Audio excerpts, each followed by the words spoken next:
नमस्कार, मैं हूं आर.के. प्रजापति और आप देख रहे हैं डीपी एजुकेशन अपडेट।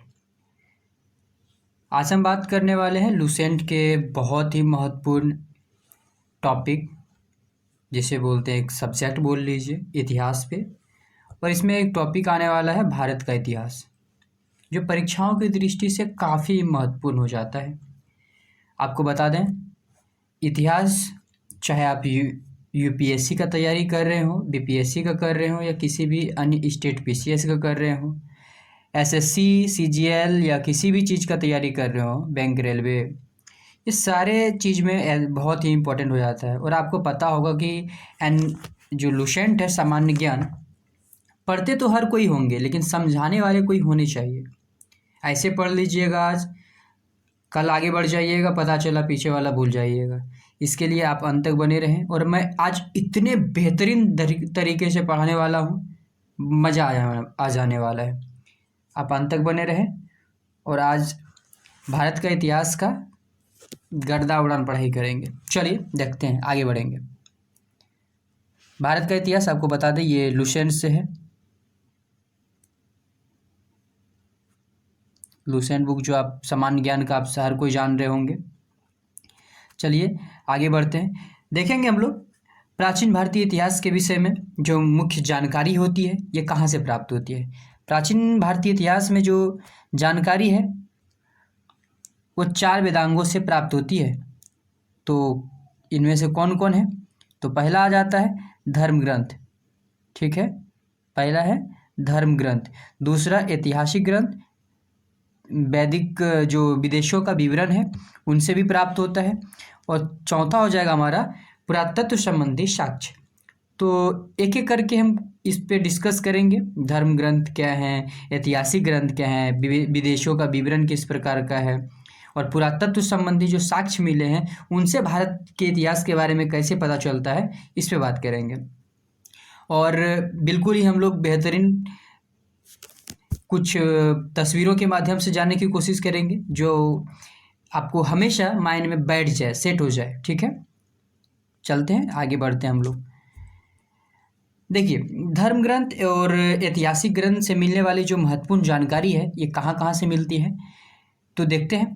भारत में जो सर्वप्रथम धर्म ग्रंथ जो है, भारत में जो सबसे पुराना धर्म ग्रंथ है, तो ये कौन है, क्या कहलाता है, तो वेद कहलाता है, वेद, ठीक है। और इन जो आपको पता होगा, वेद के जो संकलन करता है, यानी वेद के जो लेखक कहलाते हैं, वो महर्षि कृष्ण द्वैपायन जी हैं। कौन है? महर्षि कृष्ण द्वैपायन जी, यानी वेद व्यास बोलते हैं इन्हें, वेद व्यास जी हैं। इन्होंने ही वेद की रचना किए हैं। चलिए देखते हैं किस प्रकार वेदों की रचना हुई है।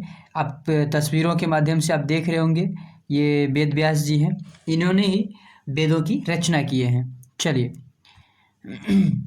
वेद वसुदेव कुटुंबकम का उपदेश देता है। आपको पता है कि भारत ही हमारा जो आज जो हम लोग उपयोग करते हैं, वसुदेव कुटुंबकम, मतलब जितने भी हम लोग के यहाँ कुटुंब आते हैं, जैसे गेस्ट बोलते हैं, कितने खातिरदारी होती है।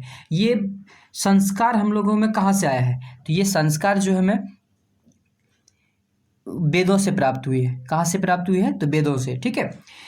भारतीय परंपरा जो हम लोग देखते हैं, वेदों को नित्य और अपूर्व से मानती है, ठीक है। नित्य और क्या मानती है? अपूर्व से मानती है। और हम लोग देखते हैं वेद 4 होते हैं, ठीक है। हम लोग क्या आप लोग आराम से पहले भी पढ़े होंगे कि वेद कितने होते हैं, तो वेद 4 होते हैं। तो कौन कौन से वेद हैं, तो आपको बता दें, ये हो जाता है ऋग्वेद, यजुर्वेद, सामवेद, अथर्ववेद। तो इस पे हम डीपली डिस्कस करने वाले हैं। आपको बता दें, ये जो आप तस्वीर के माध्यम से देख रहे होंगे, ये हैं ऋग्वेद, ये यजुर्वेद, सामवेद और अथर्ववेद। सॉरी, ये सामवेद ही है, अथर्ववेद है, ठीक है, यहाँ लिखी हुई गई है। अब एक एक करके हम इस पे डिस्कस करेंगे। पहले देखते हैं ऋग्वेद। ऋग्वेद क्या है, किसे बोलते हैं ऋग्वेद, ठीक है। तो इस पे हम डीपली बात करेंगे आज, ठीक। प्राचीन जो हम देखते हैं, प्राचीन समय में ऋचाओं के जो क्रमबद्ध ज्ञान का जो संग्रह होता है, ऋचाओं का, ठीक है, इसी को क्या कहते हैं? ऋग्वेद बोलते हैं। ऋग्वेद में 10 मंडल हैं। कितने मंडल हैं? तो 10 मंडल हैं।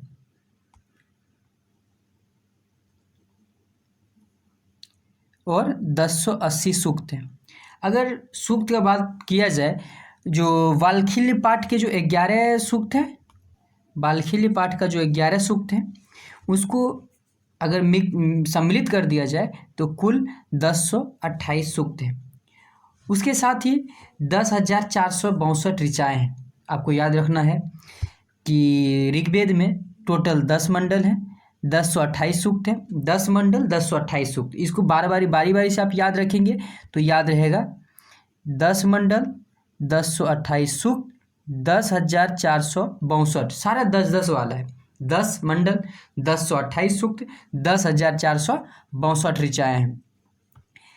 देखिए, ऋग्वेद जो पढ़ने वाले जो होते हैं, जो भी ऋग्वेद को पढ़ते हैं, उसे होत्री बोलते हैं हम लोग। ऋग्वेद के पढ़ने वाले को क्या बोलते हैं? होत्री कहते हैं। ठीक है, होत्री कहते हैं। ऋग्वेद में आर्यों के जो राजनीतिक प्रणाली है, इससे राजनीतिक प्रणाली, इतिहास और ईश्वर की महिमा के बारे में जानकारी मिलती है। ऋग्वेद से क्या क्या जानकारी मिल जाती है हमें? तो राजनीतिक प्रणाली के बारे में जानकारी मिलती है, इतिहास के बारे में जानकारी मिलती है, और ईश्वर की जो महिमाएं हैं इनके बारे में जानकारी मिलती है। कहाँ से? ऋग्वेद से। ऋग्वेद जो है विश्वामित्र द्वारा रचित है। ऋग्वेद का रचयिता कौन है? विश्वामित्र, जिसे वेद व्यास बोलते हैं।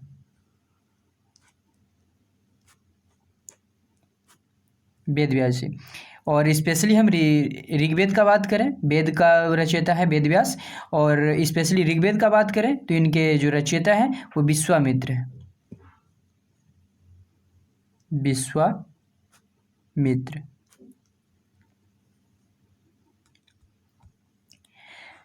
विश्वामित्र द्वारा रचित ऋग्वेद में प्रसिद्ध गायत्री मंत्र दिए गए हैं, जो सूर्य देवता को समर्पित हैं। कौन देवता को समर्पित है? तो सूर्य देवता को। आपको याद रखना है, जो ऋग्वेद में जो ऋचाएँ हैं, ये सूर्य देवता को समर्पित एक गायत्री मंत्र है, जो ओम भूर्भुवः स्वः आप जान रहे होंगे। ये जो गायत्री मंत्र है इसमें ऋग्वेद में लिखे गए हैं, और ये देवता सूर्य को समर्पित हैं। आपको पता है कि एक देवी भी हैं सावित्री, इन्हें भी ये गायत्री मंत्र समर्पित है, सावित्री देवी को।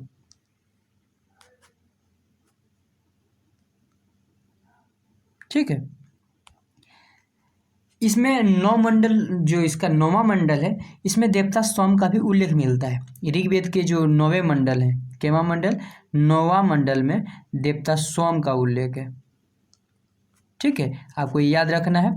और इसके जो 8वें मंडल है, इसमें हस्तलिखित ऋचाओं का, जो 8वें मंडल में जो हस्तलिखित ऋचा है, 8वें मंडल में जो हस्तलिखित ऋचा है, उससे क्या बोलते हैं? खील बोलते हैं। खील बोला जाता है। ठीक है, आपको बता दें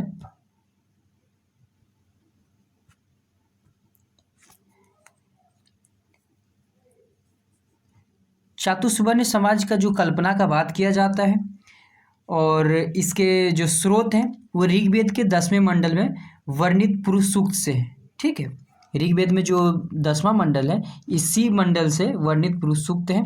इसके अनुसार 4 वर्ण हैं। आपको बता दें, ऋग्वेद के अनुसार, आप पहले भी सुने होंगे, ऋग्वेद के अनुसार 4 वर्ण है। पहले के समय में क्या होता था कि वर्ण जो है उनके कर्मों के आधार पे डिसाइड किया जाता था, ना कि जन्म के आधार पे। अभी के समय में क्या होता है ना कि ब्राह्मण का बेटा ब्राह्मण होगा, क्षत्रिय का बेटा क्षत्रिय होगा, जो चमार का बेटा चमार होगा। ठीक है, जो भी है अपने कास्ट के अकॉर्डिंग, कोई भी किसी भी इंडिविजुअल कास्ट के कोई है तो उसका जो आने वाला वंशज है वो उसी जाति के होते हैं। लेकिन पहले के समय में क्या देखा जाता था कि उनके कर्मों के आधार पे वो वर्ण में विभक्त किया जाता था। तो उस समय 4 वर्ण थे। कौन कौन से वर्ण थे? तो ब्राह्मण, क्षत्रिय, वैश्य और शूद्र, ये 4 वर्ण कहे जाते थे। आपको बता दें, ब्राह्मण जो है ब्रह्मा के क्रमशः, ब्राह्मण कहा जाता है कि ब्रह्मा के मुख से निकला हुआ है, प्रकट लिया हुआ है, जबकि क्षत्रिय भुजाओं से, ठीक है। क्षत्रिय कहाँ से प्रकट हुआ है? भुजाओं से। और जो शूद्र है वो जंघाओं से, और वैश्य चरणों से।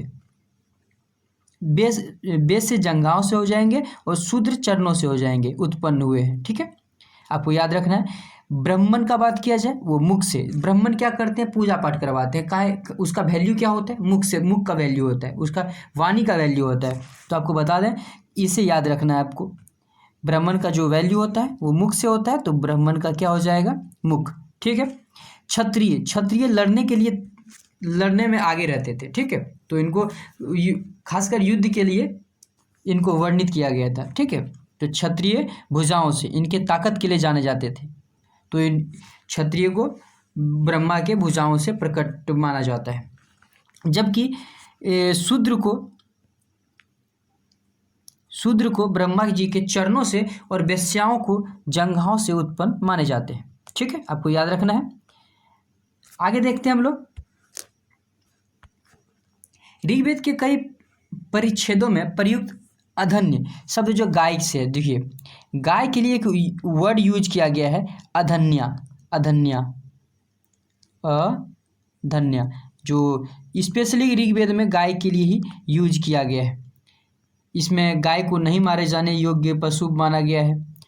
आपको बता दें, वामनावतार के जो 3 पगों का जो व्याख्यान है, वामनावतार, जिसमें कि आपको सुने भी होंगे कहानी के रूप में कि कृष्ण भगवान किसी से, कोई राजा थे जो बहुत घमंडी थे, तो उनसे जो है 3 पग जमीन मांगे हुए थे। तो वही 3 पगों का जो व्याख्यान है वो प्राचीनतम स्रोत ऋग्वेद में ही है। ठीक है, इसी के आधार पे हम लोग अभी उसका सीरियल वगैरह या न्यूज में देख लेते हैं, या कोई टीवी के माध्यम से, कोई भी चैनल के माध्यम से उसको देख पाते हैं हम अभी। आगे देखेंगे, ऋग्वेद में इंद्र के 250 तथा अग्नि के 200 ऋचाएं की रचना की गई है। ऋग्वेद में इंद्र भगवान जो है, इनके लिए 250 स्पेशल 250 ऋचाएं जो है इंद्र भगवान के लिए, और 200 ऋचाएं अग्नि देवता के लिए वर्णित है, फिक्स है वो। इसमें एक स्पेशल जानते हैं, प्राचीन इतिहासकार जो साधन के रूप में जो वैदिक साहित्य है, इसमें ऋग्वेद के बाद जो है शतपथ ब्राह्मण का ही स्थान मिलता है। प्राचीन जो इतिहास हम लोग जानने का जो स्रोत है, ऋग्वेद को जितना हम वैल्यू देते हैं, जितना इंपॉर्टेंस देते हैं, तो इसके बाद शतपथ ब्राह्मण का इम्पोर्टेंस है। आगे बढ़ने से पहले आपको बता दूं, संपूर्ण भारत का जो भूगोल है, NCERT सार कक्षा 6 से 12वीं तक, ये हमारे चैनल पे आ चुका है। एपिसोड 1 और एपिसोड 2 भी आ चुका है, जिसका पहला टॉपिक है भारत की भौगोलिक अवस्थिति। आप हमारे चैनल पे जाके भूगोल का भी आनंद उठा सकते हैं और अपने तैयारी को मजबूत बना सकते हैं। चलिए आगे बढ़ते हैं।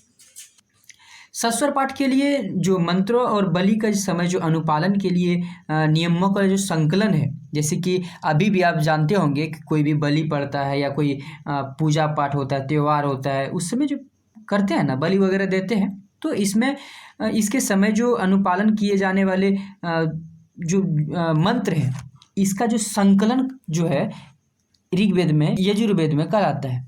हम लोग बात कर रहे हैं यजुर्वेद का बात कर रहे हैं।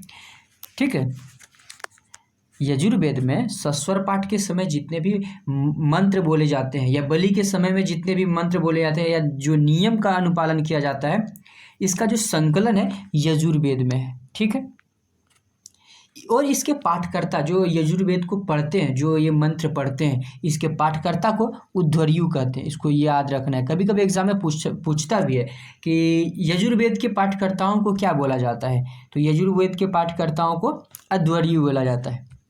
ठीक है,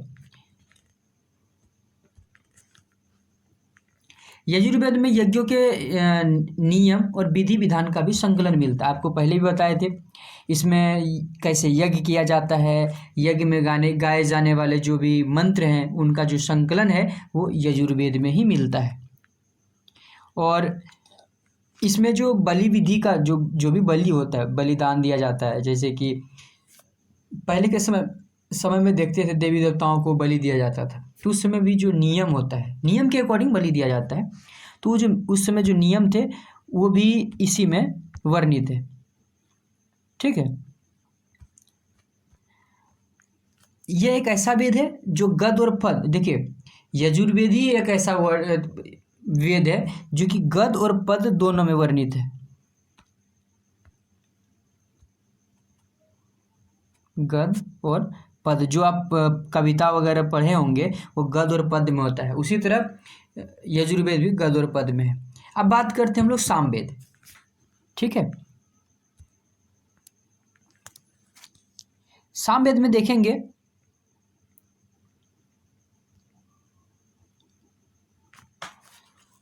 साम का शाब्दिक अर्थ। ठीक है, सामवेद, साम देखिए सामवेद दो चीज से मिलकर बना होता है, साम और वेद। तो साम का जो शाब्दिक अर्थ है वो है गान।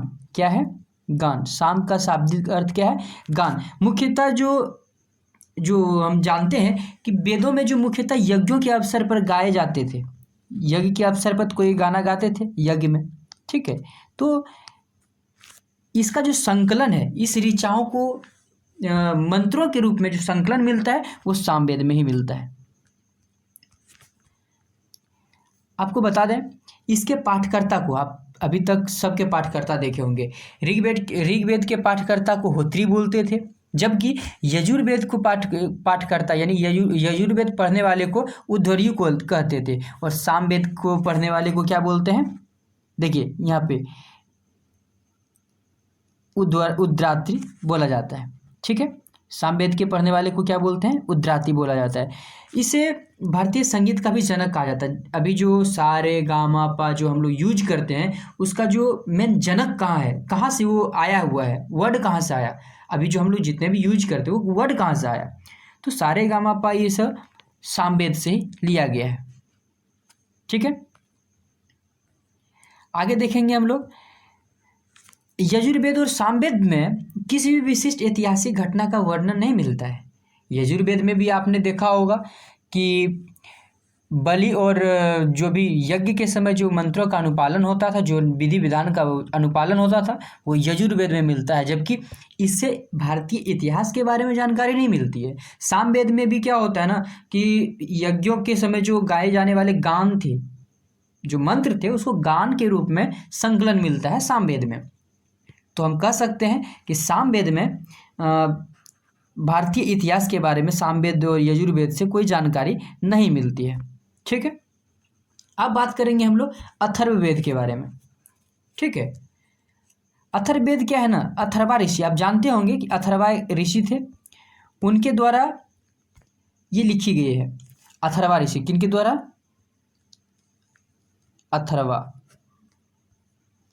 अथर्वा ऋषि द्वारा, आपको नाम से भी पता चल रहा होगा, अथर्ववेद अथर्वा ऋषि द्वारा रचित वेद है। इनमें जो है कुल 731 मंत्र हैं और 600 पद है, 6000 पद है। 731 मंत्र और 6000 पद। आपको याद रखना है कि अथर्ववेद में कुल 731 मंत्र और 6000 पद हैं, 6000 पद। इसके जो कुछ ऋग्वेदिक मंत्रों से भी प्राचीनतर है। जो भी हम देख पा रहे हैं अभी अथर्ववेद में जो मंत्र देख पा रहे हैं वो ऋग्वेद से भी प्राचीन है, मतलब उससे भी पुराना है, ऋग्वेद से पुराना देखते हैं। अथर्ववेद में कन्याओं के जन्म की निंदा की जाती है। ये एक पहला ऐसा वेद है अथर्ववेद जिसमें कि कन्याओं के जन्म की निंदा की जाती है। आखिर क्या बात है, क्या कारण है? ऐतिहासिक दृष्टि से अथर्ववेद का महत्व जो है इस बातों से है कि सामान्य मनुष्यों के विचार तथा अंधविश्वास का विवरण मिलता है। अथर्ववेद में ज़्यादातर देखेंगे हम लोग अंधविश्वास से ही रिलेटेड चीज़ दी गई है। ठीक है, पृथ्वी सूक्त अथर्ववेद के प्रतिनिधि सूक्त माना जाता है। कौन सा? पृथ्वी सूक्त। ये भी एक परीक्षाओं में पूछे जाते हैं। पृथ्वी सूक्त अथर्ववेद का जो क्या माना जाता है? प्रतिनिधि सूक्त। मतलब कि अथर्ववेद को एक होता है ना, इनका प्रतिनिधित्व करते हैं। कौन? पृथ्वी सूक्त। इसमें मानव जीवन के सभी पक्ष जैसे कि गृह निर्माण, जितने भी हम लोग मोह माया वाला बात होता है, मतलब घर बनाना, कोई जॉब करना, मतलब किसी तरह से जो राजपाट, व्यापार, ये सब जितने भी चीज़ हैं ये अथर्ववेद से ही प्राप्त है। उन्हीं का भी अनुपालन हम लोग करते हैं। तो इसमें देखते हैं गृह निर्माण, कृषि, मतलब कृषि की उन्नति, व्यापारिक मार्गों का गहन यानी खोज बोलते हैं। रोग निवारण, समन्वय, विवाह, प्रणय गीतों, राजभक्ति, राजा का चुनाव और बहुत से वनस्पतियों एवं औषधियों का भी जो दवाई वगैरह बनाते थे इसमें ही संकलित है। शाप, वशीकरण, प्रायश्चित, मातृभूमि, महात्म, ये सब काफ़ी ऐसे चीज़ें जिनका विवरण अथर्ववेद में दिया गया है। कुछ मंत्रों जैसे कि जादू टोना का भी वर्णन मिलता है। ठीक है, आप देख पा रहे होंगे अथर्ववेद में जादू टोना का भी वर्णन मिलता है। आखिर अभी भी आप सुन रहे होंगे कि जादू टोना का बात किया जाता है, ये कहाँ लिखी गई थी? तो अथर्ववेद में भी लिखी गई थी। अथर्ववेद किसके द्वारा लिखी गई है? तो अथर्वा ऋषि द्वारा। आपको अभी भी कमेंट करके माध्यम से बताना है आपको कि ऋग्वेद के रचयिता कौन है। ठीक है, आपको बता दिए हैं, आपको बताना है ऋग्वेद के रचयिता कौन है। अगर अभी तक आपको याद है तो हमें कमेंट करके बताएं कि ऋग्वेद के रचयिता कौन है। प्राचीन भारत में एक और देखते होंगे इम्पोर्टेंस, अथर्ववेद का जो मुख्य जो पॉइंट है उस पर हम सारे पे डिस्कस करने वाले हैं, डिस्कस कर रहे हैं। और जितने भी चीज़ आते हैं एक एक चीज़ पे डीपली जाके बात करेंगे हम लोग, क्योंकि कुछ भी पॉइंट्स छूटेगा नहीं। अथर्ववेद में परीक्षित को कुरुओं का राजा कहा गया है। कुरुओं का जो राजा थे वो कौन कहे जाते थे? परीक्षित थे। ठीक है, कुरु देश की समृद्धि का जो अच्छा चित्रण मिलता है वो कहाँ मिलता है? अथर्ववेद में ही मिलता है। जो कुरु क्षेत्र है, कुरु जो क्षेत्र कहलाते हैं, उसका जो समृद्धि का जो अच्छा चित्रण मिलता है यानी उसका विवरण जो मिलता है वो अथर्ववेद में ही मिलता है। ठीक है, इसमें सभा एवं समिति को प्रजापति की दो पुत्रियां कही गई है। किसको? सभा को और समिति को। सभा और समिति, प्रजापति की दो पुत्रियां कही गई है। आपको बता दें इसे प्राचीन वेद जो ऋग्वेद है सबसे बाद का वेद अथर्ववेद है। सबसे प्राचीन का वेद कौन है? ऋग्वेद। सबसे पुराना वेद है ऋग्वेद। और सबसे प्राचीन का वेद क्या है? अथर्ववेद, जो अथर्वा ऋषि द्वारा रचित है। वेदों को भली भांति समझने के लिए 6 वेदांग की रचना की गई है। देखिए, ऐसे हम लोग तो वेद जान नहीं पाएंगे, क्या लिखी गई है, क्या है, नहीं है, कुछ समझ में नहीं आएगा। तो इसको अच्छे से हम लोग भली भांति समझ लें, इसके लिए 6 वेदांगों की रचना की गई है। तो 6 वेदांग कौन कौन से हैं? तो इसमें है शिक्षा, ज्योतिष, कल्प, व्याकरण और निरुक्त, छंद। देखिए, बिना शिक्षा के हम लोग इस वेद को तो पढ़ नहीं पाएंगे। ज्योतिष जानेंगे तभी हम अथर्ववेद को कुछ भली भांति समझ पाएंगे। कल्प के बगैर भी अथर्ववेद को हम नहीं समझ पाएंगे। व्याकरण, अगर हमारा व्याकरण सही नहीं होगा, इसमें जो लिखा गया है वो हमें समझ में नहीं आएगा। निरुक्त एवं छंद नहीं रहेंगे तो ये अधूरा माना जाएगा। ठीक है, तो इन सबों का होना बहुत ही जरूरी है हमें वेद को समझने के लिए। भारतीय ऐतिहासिक कथाओं का जो सबसे अच्छा जो क्रमबद्ध विवरण मिलता है वो पुराणों में मिलता है। सबसे पहले आपको बता दें कि भारत में जितने भी भारतीय इतिहास का जो कथा के रूप में जो विवरण मिलता है वो सबसे अच्छा कहाँ मिलता है? पुराणों में मिलता है। इसके जो पुराण का रचयिता है वो लोमहर्ष है। आपको बता दें, लोमहर्ष पुराण के रचयिता कौन है? लोमहर्ष हैं। और इसके पुत्र जो है इनका मदद किए हुए थे। लोमहर्ष कुछ लिखे हुए थे और इसके बाद इनके पुत्र ने इनको पूरा किया था। लोमहर्ष के पुत्र का नाम क्या है? अग्रशर्वा।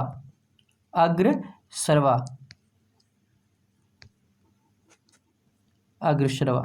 ठीक है, इनकी संख्या 18 है। पुराणों की संख्या क्या है? कितनी है? 18 है। आपको बता दें एग्जाम में काफ़ी पूछी जाती है। पुराणों की संख्या कुल 18 है। इसमें से केवल जो 5 हैं, मत्स्य पुराण, वायु पुराण, ब्राह्मण एवं भागवतम, इनकी रचना का जो वंशावली पाई जाती है।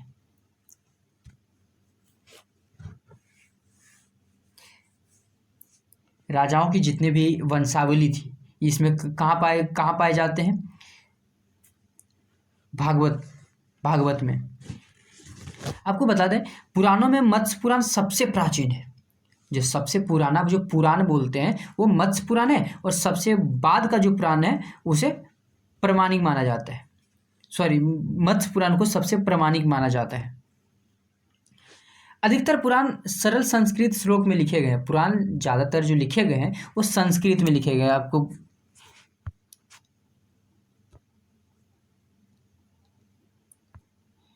संस्कृत भाषा में पुराण को लिखे गए हैं।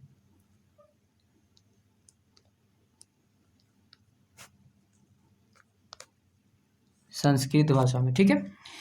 अब स्त्रियां तथा शूद्र जिसको वेद पढ़ने का इजाज़त नहीं था, वेद पढ़ने का इजाज़त किसको नहीं था? स्त्रियों को और शूद्र को वेद पढ़ने का इजाज़त नहीं था, लेकिन वो पुराण सुन सकते थे। वो भी सुन सकते थे, पढ़ नहीं सकते थे। अगर कोई पुजारी मंदिर में पुराण बोल रहे हैं तो उसमें स्त्रियां बैठ के सुन सकती थी, लेकिन वो उनका पाठ नहीं कर सकती थी।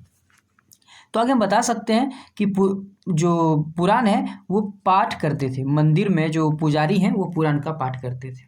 कहाँ पे? मंदिरों में। तो इसमें तो कोई प्रॉब्लम की बात नहीं है, तो फिर भी अच्छे हैं उससे। स्त्री को सर्वाधिक गिरी हुई स्थिति यानी मैत्रेयी संहिता से प्राप्त होती है। अथर्ववेद के अनुसार कह सकते हैं कि स्त्रियों की जो सबसे गिरी हुई स्थिति है वो मैत्रेयी संहिता से प्राप्त होती है। इसमें जुआ और शराब की भांति, अभी जो जान रहे हैं, ऐसे तो नहीं बोल सकते हैं स्त्रियों को कि जुआ और शराब की भांति ये भी दोष है, दोषपूर्ण चीज़ें हैं, नहीं। लेकिन उस समय अथर्ववेद में ये लिखी गई है, जुआ और शराब की भांति स्त्रियों को पुरुष का तीसरा दोष माना गया है। जिस प्रकार पुरुष जो है जुआ में मतलब नष्ट हो जाते हैं और शराब पी के बर्बाद हो जाते हैं, उसी तरह जो तीसरी जो व्याप्त माना जाता है यानी स्त्रियों को, तो स्त्री के चक्कर में ये व्यर्थ हो जाते हैं, यानी ये बर्बाद हो जाते हैं। ऐसा वो अथर्ववेद कहते हैं। अभी के समय में कितना सच है वो तो आपको पता ही होगा। चलिए, शतपथ ब्राह्मण में स्त्री को जो पुरुष की अर्धांगिनी, देखिए शतपथ ब्राह्मण जो ग्रंथ है इसमें स्त्री को जो पुरुष की अर्धांगिनी कहा गया है। और जाबालोपनिषद में चारों आश्रमों का भी उल्लेख मिलता है।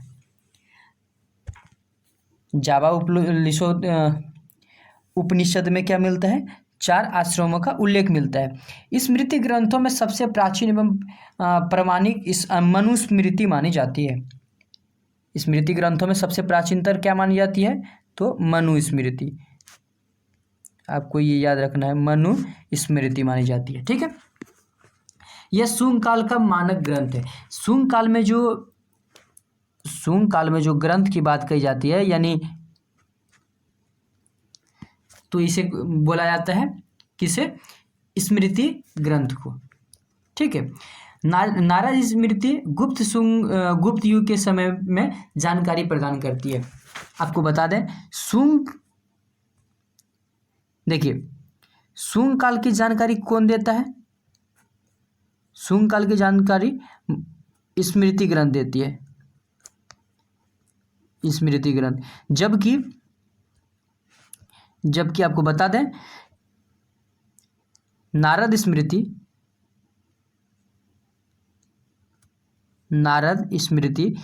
ये गुप्त काल में देता है, गुप्त काल की जानकारी प्रदान करता है, ठीक है। जातक में बुद्ध का पुनर्जन्म की कहानी वर्णित है।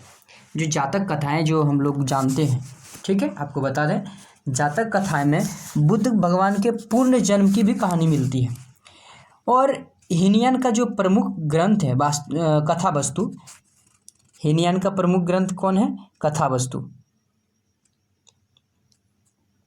जिसमें महात्मा बुद्ध का जीवन चरित्र अनेक कथानकों में साथ वर्णित है, अनेक कथानकों के साथ वर्णित है। किसमें? कथावस्तु में, ठीक है। जैन साहित्य को आगम कहा जाता है। आपको बता दें कौन से साहित्य को आगम कहा जाता है? तो जैन साहित्य को आगम कहा जाता है, जैन साहित्य को। जैन धर्म का प्रारंभिक इतिहास कल्पसूत्र से है। जैन धर्म का प्रारंभिक इतिहास कहाँ से है? कल्पसूत्र से है। जैन ग्रंथ जो भगवती सूत्र में महावीर के जीवन कृत्यों तथा अन्य जो समकालिकों के साथ जो उनके संबंध का विवरण जो मिलता है वो कहाँ से मिलता है? जैन साहित्य से मिलता है। जो भगवान महावीर का जो अन्य शासकों के साथ जो भी संबंध रहे हैं, उनके समकालिक में जो मतलब राज्य किए हुए हैं, जो राजा रहे हुए हैं, उनका विवरण जैन साहित्य से ही प्राप्त होता है। तो एक तरह से कह सकते हैं जैन ग्रंथ भी जो है इसके लिए काफ़ी महत्वपूर्ण है। अर्थशास्त्र के लेखक चाणक्य को माने जाते हैं। अर्थशास्त्र के लेखक किसे माने जाते हैं? चाणक्य, जिसे हम कौटिल्य भी बोलते हैं। ठीक है, जो चंद्रगुप्त मौर्य के दरबार में रहते थे। विष्णु उसका देखिए, चाणक्य का नाम क्या क्या हम कह सकते हैं? चाणक्य,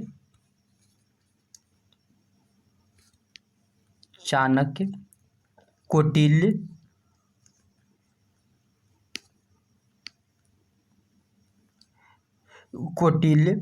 विष्णुगुप्त,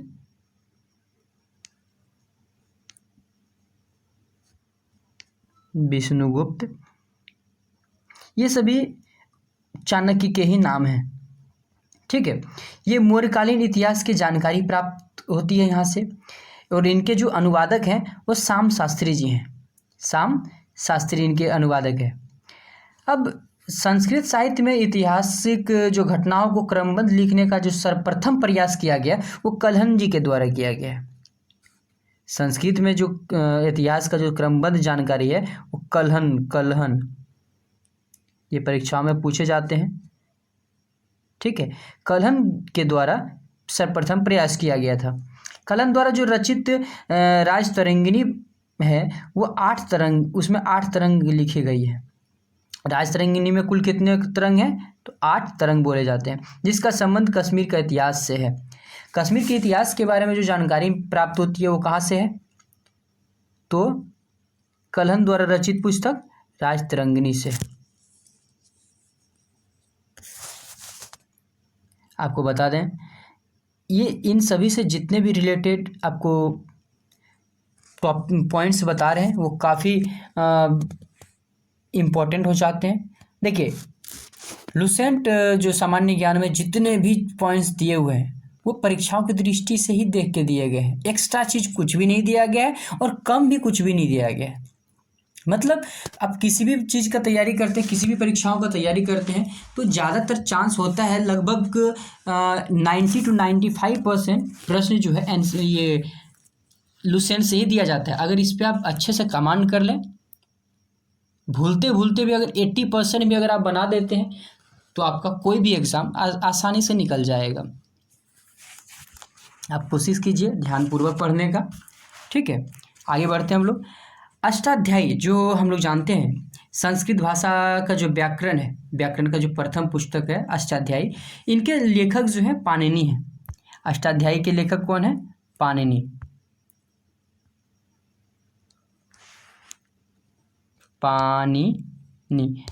जो बिल्कुल संस्कृत भाषा का व्याकरण है। ठीक है, आपको बता दें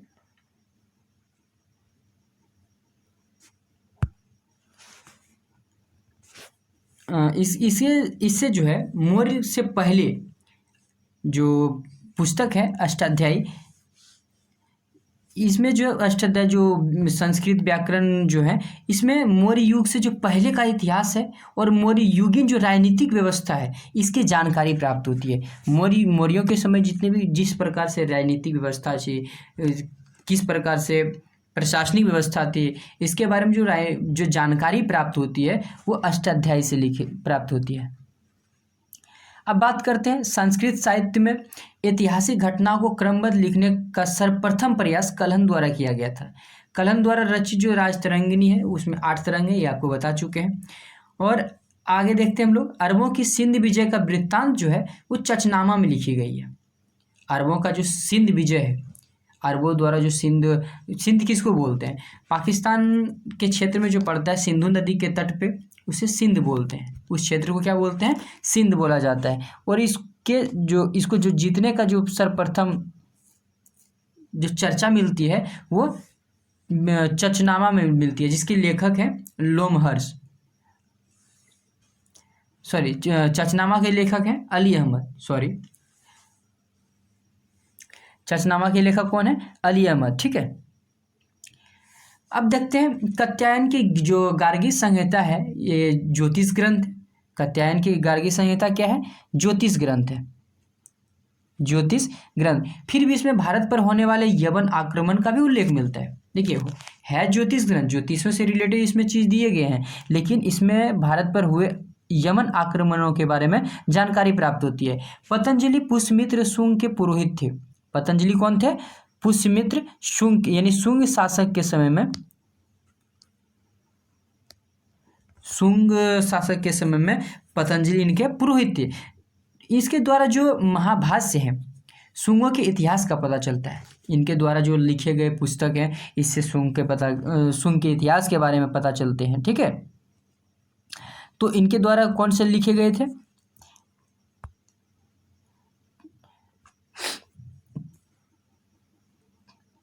गार्गी संहिता, ये कात्यायन की गार्गी संहिता है। ठीक है, और पतंजलि का जो भी भाष्य लिखे गए हैं उसमें शुंगों के इतिहास के बारे में पता चलता है। चलिए आगे देखते हैं, कुछ विदेशी यात्रियों से मिलने वाली जो प्रमुख जानकारियां हैं उनको अच्छे से ध्यान से पढ़ लेंगे हम लोग। आप कोशिश करेंगे कि एक एक बिंदु को ध्यान में रख के पढ़ें। एक कॉपी पेन ले लें और एक एक पॉइंट्स को आप नोट करते जाएं।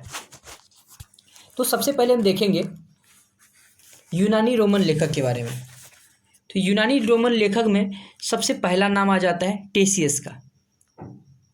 आपको बता दें, टेसियस जो है ईरान का राजवेद था। कहाँ का था? ईरान का। ईरान का क्या था? राजवेद।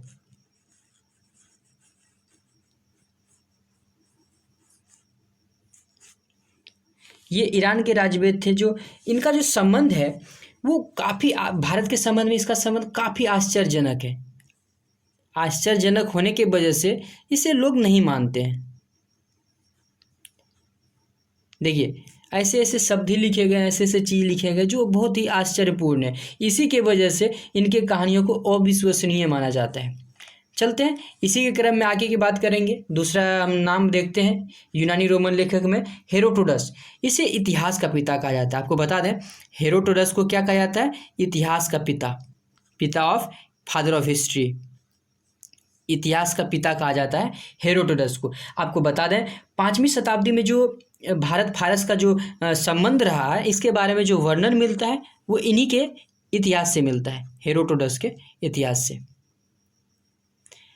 अगला नाम देखते हैं हम लोग, निरियाकस आनेसिक्रेटस आस्ट्रियोबुलस। आपको बता दें, जो निरियाकस हैं, आनेसिक्रेटस हैं और एरिस्टोबुलस हैं, ये सिकंदर के साथ भारत आए थे। किसके साथ भारत आए थे? तो आपको याद रखना है, ये सिकंदर के साथ भारत आए थे। ठीक है, सिकंदर जो भारत विजय का सपना लेके आए थे, इन्हीं के साथ ये सब भारत आए हुए थे। और इनका जो विवरण है, इन तीनों का जो विवरण मिलता है वो बहुत ही प्रामाणिक और विश्वसनीय मिलता है। कारण ये सिकंदर के साथ भारत आई, अपनी आंखों से देखें तो इनका जो भी विवरण है वो बहुत ही विश्वसनीय माना गया है। ठीक है, आगे देखते हैं हम लोग। आगे का नाम आ जाता है मेगास्थनीज। आप देख पा रहे होंगे, ये मेगास्थनीज का जो बुक है, मेगास्थनीज का भारत वर्णन। ठीक है, इसका बुक का नाम है इंडिका। आपको बता दें, ये मेगास्थनीज जी के ही पिक्चर हैं। देखिए, मेगास्थनीज कौन थे, पहले आप इसे जानने की कोशिश करें। मेगास्थनीज जो है सेल्यूकस निकेटर, किसके? सेल्यूकस निकेटर का राजदूत थे, जो चंद्रगुप्त मौर्य के दरबार में आए थे। भारत में कहाँ पे आए थे? ये चंद्रगुप्त मौर्य के दरबार में आए थे। ठीक है, देखिए, इसका जो अपनी पुस्तक है इंडिका, आप यहाँ पे देख पा रहे होंगे।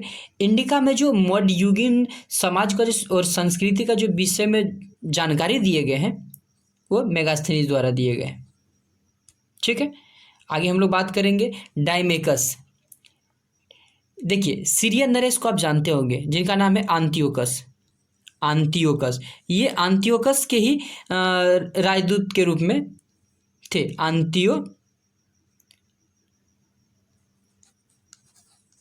ठीक है, ये आंतियोकस का राजदूत थे। जो देखिए भारत आए थे, ये किसके दरबार में, ये बिंदुसार के दरबार में आए थे। आपको इसके इर्द गिर्द सब कुछ बता दें। डायमेकस जो भारत आए थे वो बिंदुसार के दरबार में आए हुए थे। इसका जो विवरण है वो मुख्य जो मौर्य युग के समय का जो संबंध है उसके बारे में, किस समय का, मौर्य युगीन, मौर्य युग के समय का जो संबंध रहा है इससे, इसके विवरण से प्राप्त होता है। आगे देखते हैं, आगे आते हैं भाई साहब हमारे डायोनिशियस। ठीक है, डायोनिशियस कौन थे, सबसे पहले आपको बता दें डायोनिशियस मिस्र का जो एक, आप जानते होंगे इसे या नहीं जानते होंगे तो मैं आपको बता दूं, मिस्र का जो राजा थे जिसे मिस्र नरेश बोलते हैं, मिस्र नरेश, कौन थे मिस्र नरेश, तो टॉलमी नाम है उनका, टॉलमी फिलाडेल्फस, टॉलमी फिलाडेल्फस। ठीक है, इनका राजदूत था। अब ये भारत आए थे किसके दरबार में, डायोनिशियस अशोक के दरबार में आए थे भारत। ठीक है, अब जब अशोक के दरबार में आए थे, आपको पता है कि अशोक कौन से युग से संबंधित है, अशोक कौन से युग से संबंधित है, तो अशोक मौर्य युगीन है, मौर्य युग से संबंधित है, यानी डायोनिशियस मौर्य युगीन इतिहास का जानकारी दिए हुए हैं। ठीक है, आगे देखते हैं टॉलमी जी के बारे में। भाई साहब टॉलमी हैं, ये दूसरी शताब्दी में ही भारत आए हुए थे और इन्होंने ही भारत का भूगोल नामक पुस्तक लिखी। कौन लिखी, भारत का भूगोल, भारत का भूगोल। और किस समय का बात कर रहे हैं, तो दूसरी शताब्दी, यानी 100 कुछ ईस्वी, आई थिंक 198 ईस्वी के आसपास ये भारत आए हुए थे। देखते हैं प्लिनी जी, चचा प्लिनी बोलते हैं ना, इसमें देखिए प्रथम शताब्दी में जो ये नेचुरल हिस्ट्री है, ये प्रथम शताब्दी में यानी ईस्वी के प्रथम शताब्दी में ऐसा कहा जा सकता है कि 98-99 ईस्वी के आसपास ही। ठीक है, इस समय प्लिनी जी ने भारतीय जो हिस्ट्री का हिस्ट्री का रचना किए हैं, जिनका नाम है नेचुरल हिस्ट्री। आपको लिख दें, नेचुरल हिस्ट्री, नेचुरल हिस्ट्री नामक इतिहास का रचना लिखे, वो पुस्तक का रचना लिखे। इसने इस पुस्तक में भारत के जो पशु हैं, भारत के पशु, पेड़ पौधे,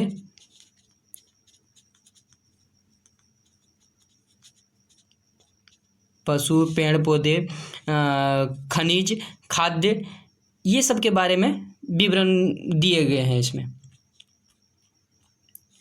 चलिए आगे हम लोग बढ़ते हैं, आते हैं।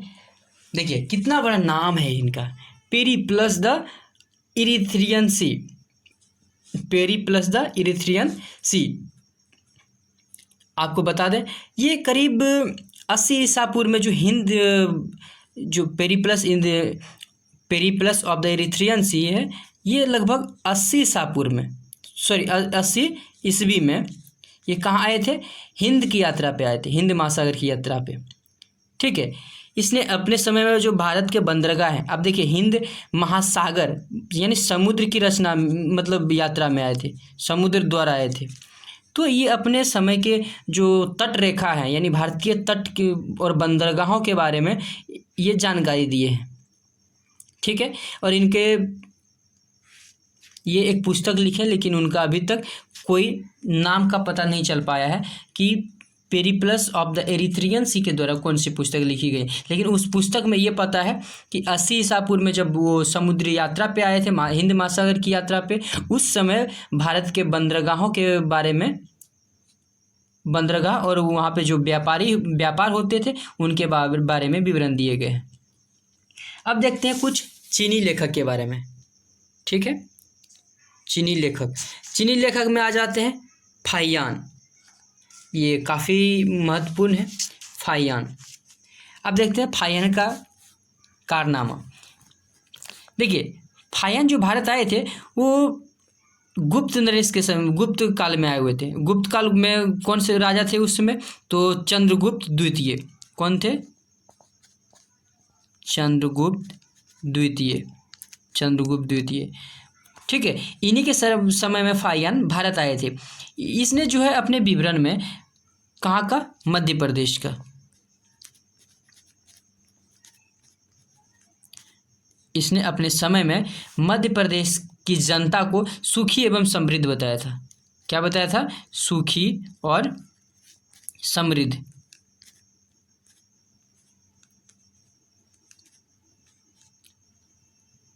ठीक है, और यही है फाहियान महाशय हैं जो भारत में लगभग 14 वर्षों तक रहे थे। ठीक है, भारत में कितने वर्षों तक रहे थे? 14 वर्षों तक रहे थे। आपको बता दें, इसके बाद एक नाम आता है संयुगन जी। संयुगन महाराज जी ये हैं, यह कब आए थे भारत? 518 ईस्वी में भारत आए थे। कब? 518 ईस्वी में। और इसने अपनी जो 3 वर्षों की यात्रा हुई थी, लगभग ये 3 कहा जाता है, ये 3 वर्षों तक भारत में रहे थे। 518 वर्ष में आए थे तो गए कब होंगे? 521 वर्ष में, 521 ईस्वी में ये भारत से गए हुए थे। इसने बौद्ध धर्म के बारे में काफ़ी जानकारियाँ एकत्रित की। किसके बारे में? तो बौद्ध धर्म के बारे में काफ़ी जानकारी एकत्र की और ये भारत से चले गए। उसके बाद आता है बहुत ही महत्वपूर्ण ह्वेनसंग चाचा जी आ रहे हैं। ठीक है, आपको बता दें ह्वेनसंग जो है हर्षवर्धन के समय में भारत आए थे। किसके समय में? हर्षवर्धन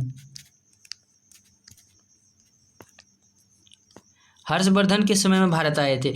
इसमें क्या था ना कि ह्वेनसंग 629 ईस्वी में भारत वहाँ से निकला हुआ था, चाइना से। ह्वेनसंग चाचा ही थे कि 629 ईस्वी में चाइना से चले और पूरा 1 वर्ष के बाद यानी 630 ईस्वी में भारत पहुंचा। और वो भी भारत का कहाँ? चाइना का जो बॉर्डर होगा वो उनका जगह का नाम है कपिसा। क्या जगह का नाम है?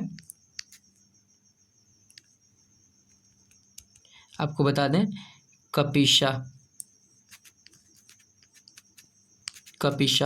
कपिसा ही सबसे पहले वो पहुँचे थे। ठीक है, और ये लगभग भारत में कितने वर्षों तक रहे थे? 15 वर्षों तक। भारत में ये कितने वर्षों तक रहे? 15 वर्षों तक। ठीक है, इन 15 वर्षों के दौरान ये किए क्या?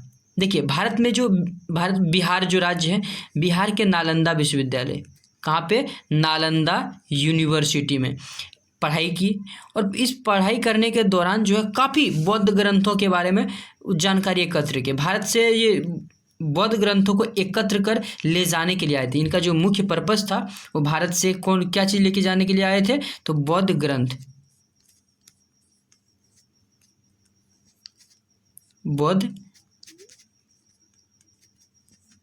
ग्रंथ ले जाने के लिए आए हुए थे।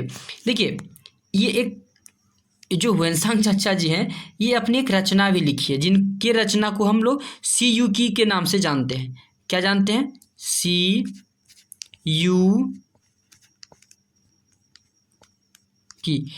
ह्वेनसांग की रचना को किस नाम से जानते हैं? सीयूकी के नाम से जानते हैं। इसमें करीब 138 देशों का विवरण मिलता है। कितना? 138 देशों का विवरण मिलता है। ठीक है, इसके जो हर्ष का जो इसके समय में यानी ह्वेनसांग जी हैं, तो जब ये भारत आए हुए थे लगभग 630 ईस्वी के आसपास। ठीक है, इनके समय में जो भारत का जो समाज है, क्या क्या? समाज, धर्म,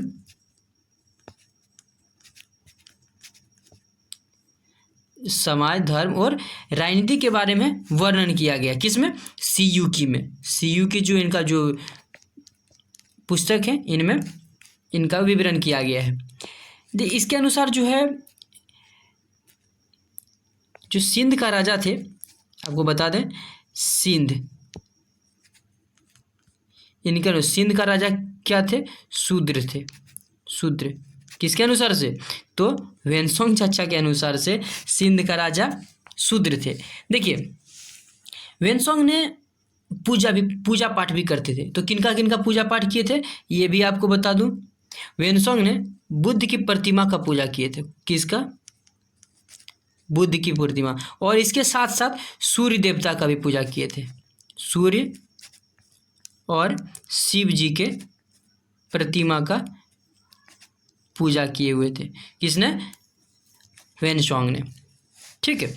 वेनसोंग का जो अध्ययन के समय जो नालंदा, एक चीज़ और बता दें, वेनसोंग जब भारत आए थे उसमें नालंदा विश्वविद्यालय का जो कुलपति थे वो थे आचार्य शीलभद्र। कौन थे? शीलभद्र। वेनसोंग के समय नालंदा यूनिवर्सिटी का जो कुलपति थे वो आचार्य शीलभद्र थे। अब आगे देखेंगे इत्सिंग जी के बारे में देखते हैं। ठीक है। तो इत्सिंग कौन थे? आखिर क्या कारण था इत्सिंग जी को यहाँ पे आने का? ये भी एक चाइनीज यात्री थे। ये लगभग 680 के आसपास भारत आए। मतलब कहा जा सकता है कि 7वीं ईसा पूर्व में, 7वीं शताब्दी में, 7वीं ईस्वी के शताब्दी में ये भारत आए हुए थे। इसने अपने विवरण में जो है नालंदा विश्वविद्यालय, विक्रमशिला विश्वविद्यालय के समय जो भारत का वर्णन है, कब का, किसके किसके? नालंदा यूनिवर्सिटी और विक्रमशिला यूनिवर्सिटी। ठीक है। विक्रमशिला विश्वविद्यालय के समय जो है भारत का वर्णन किए हैं। अगला नाम देख लेते हैं हम लोग, अल बरूनी, जो अरबी लेखक हैं। अल बरूनी कहाँ के लेखक हैं? अरबी लेखक हैं अल बरूनी। ठीक है। अल बरूनी के बारे में हम क्या जानते हैं? ये महमूद गजनवी के साथ भारत आए थे। अल बरूनी किसके साथ? महमूद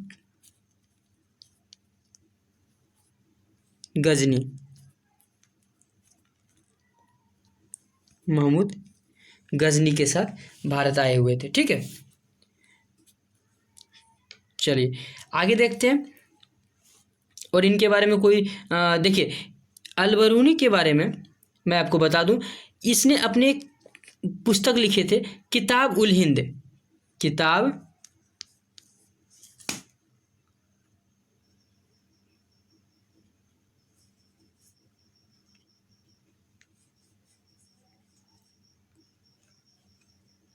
देखिए, मेरा पेन सही से नहीं चल रहा है, इसके लिए माफ़ी चाहेंगे।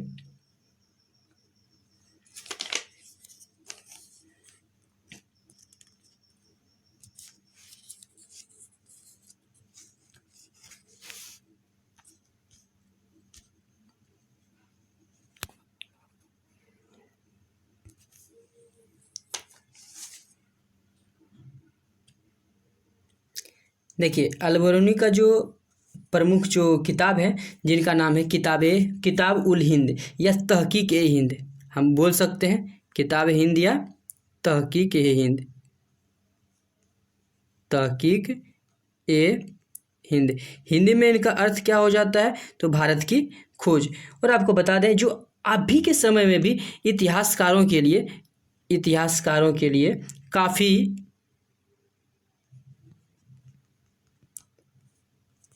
काफ़ी महत्वपूर्ण हो जाता है। ठीक है। देखिए, ये इनका जो एक विस्तृत ग्रंथ है, जो धर्म और दर्शन, त्योहार, खगोल विज्ञान, ये किन में आते हैं? धर्म, दर्शन, खगोल यानी खगोल विज्ञान, और हम बात कर सकते हैं त्योहार। ठीक है। त्योहार, भारतोल,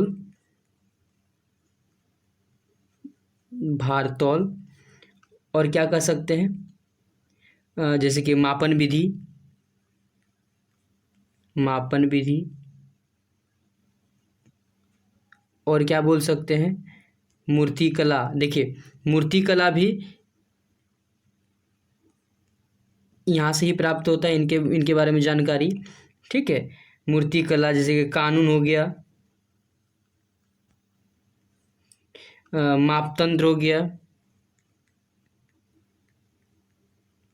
और जितने भी विज्ञान संबंधित जो विषय पर जितने भी जानकारियाँ हैं, किस पे, विज्ञान संबंधित जितने भी विषय पर जानकारियाँ हैं, ये सभी इसी पे आधारित है। ठीक है, उनका जो विवरण है वो करीब 80 अध्यायों में, यानी 80 चैप्टरों में विभाजित है। देखिए इसके समय में राजपूत कालीन, ठीक है, राजपूत कालीन समाज जो है, समाज, इसके साथ हम बोल सकते हैं धर्म, रीति रिवाज, राजनीतिक, और ये सब पे प्रकाश डाला गया है। ठीक है, अगला हम देखेंगे इब्न बतूता। ठीक है, अगला लेखक है इब्न बतूता, ये भी अरबी लेखक है।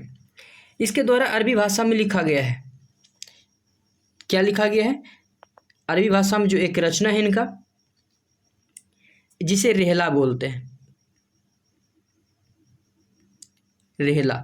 ठीक है, किस भाषा में है, तो अरबी भाषा में, अरबी भाषा में रेहला है। देखिए ये अपने वर्णन में 14वीं ईसा पूर्व, सॉरी 14वीं ईस्वी, 14 ईस्वी, 14वीं शताब्दी, 14वीं शताब्दी के बारे में, जो भारत के जो उपमहाद्वीप हैं, उपमहाद्वीप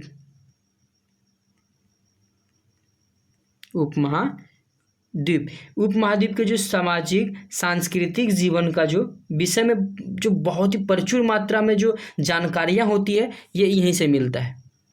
ठीक है, सामाजिक, सांस्कृतिक और भारत के जो रोचक जानकारियाँ हैं, ये इनके ही रचनाओं से प्राप्त होती है। हम कह सकते हैं 1333 ईस्वी के आसपास जो ये दिल्ली पहुँचे थे, इसकी जो विद्वत्ता से प्रभावित होकर इब्न बतूता कब आए थे, दिल्ली कब पहुँचे थे, तो 1333 ईस्वी में, आपको नोट करना है, 1333 ईस्वी में दिल्ली पहुँचे थे। इसके जो जितने भी इसका जो विद्वत्ता था, इनसे प्रभावित होकर सुल्तान मोहम्मद बिन तुगलक ने, कौन, सुल्तान मोहम्मद बिन तुगलक, सुल्तान मोहम्मद बिन तुगलक,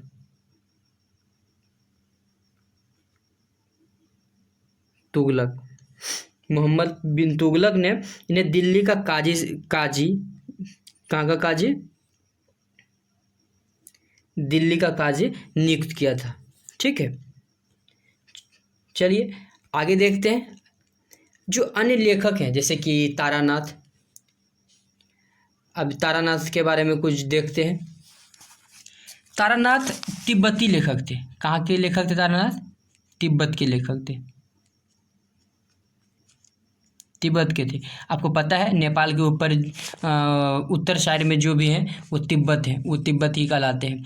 इनका जो 2 रचना है, एक का नाम है कंग्यूर और दूसरा का नाम है तंग्यूर।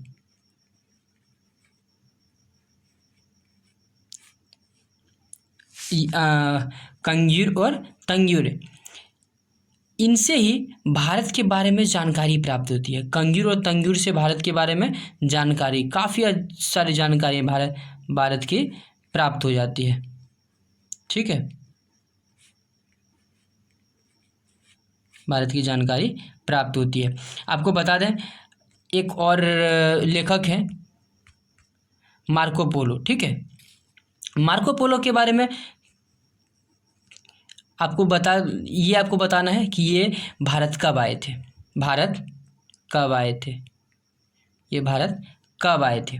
ठीक है, देखिए कहाँ आए थे, तो पांड्य देश, पांड्य, उसमें जो पांड्य राज्य था, क्या था? पांड्य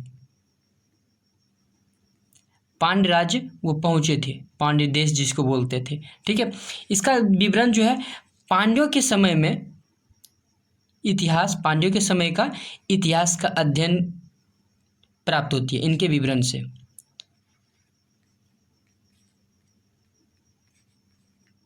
पांड्यों का इतिहास का विवरण प्राप्त होता है मार्को पोलो के विवरण से। चलिए आपको बता दूं कि ये भारत 13वीं शताब्दी में आए हुए थे।